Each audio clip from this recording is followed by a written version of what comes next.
Hello bachcho, let's read the question. The question is, if two disks of moment of inertia I1 and I2 rotating about collinear axis passing through their centers of mass and perpendicular to their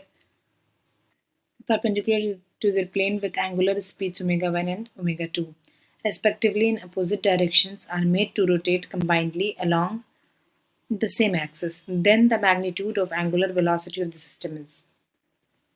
तो question में है कि दो disc है, ठीक है, और इन दोनों का जो है मोमेंट ऑफ इनर्शिया गिवन है I1 एंड I2 और ये दोनों जो हैं कोलीनियर एक्सिस से,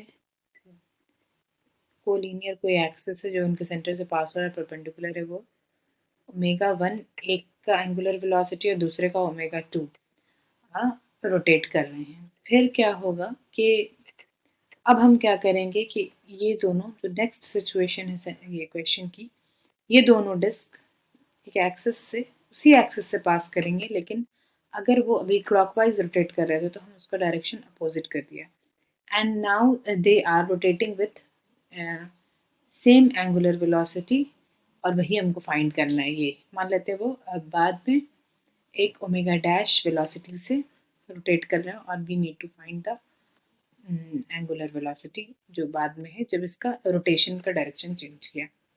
तो let's discuss the concepts.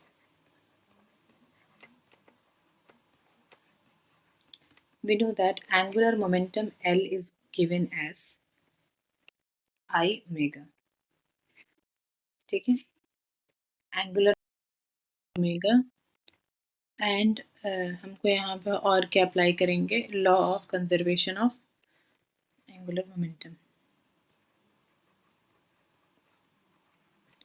Conservation of angular momentum. तो law of conservation of angular momentum क्या कहता है कि अगर कोई एक्सटर्नल फोर्स एक्टिंग कर रहा है इस सिस्टम पे तो एंगुलर मोमेंटम जो है वो कंजर्व्ड क्वांटिटी होगी, ठीक है। और अब अगर हम सिचुएशन 1, तो L I is equal to क्या होगा, एल एफ। तो सबसे पहले हम सिचुएशन 1 एल आई निकालते हैं।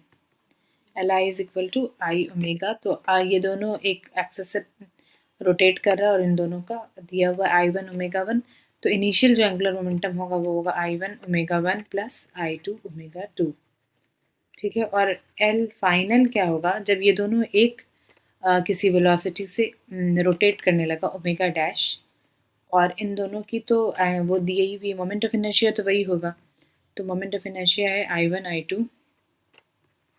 I1 omega dash plus I2 omega dash हम लिख सकते हैं एल एफ फाइनल, ठीक है।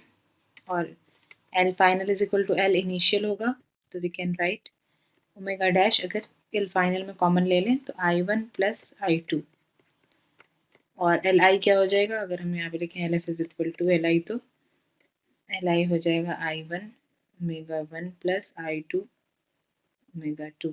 सो ओमेगा डैश क्या आ गया, इसकी जो फाइनल एंगुलर वेलोसिटी है वो आ गया I1 omega 1 plus I2 omega 2 upon I1 plus I2, ये आ गया हमारा एंगुलर वेलोसिटी का एक्सप्रेशन, ये हो गया।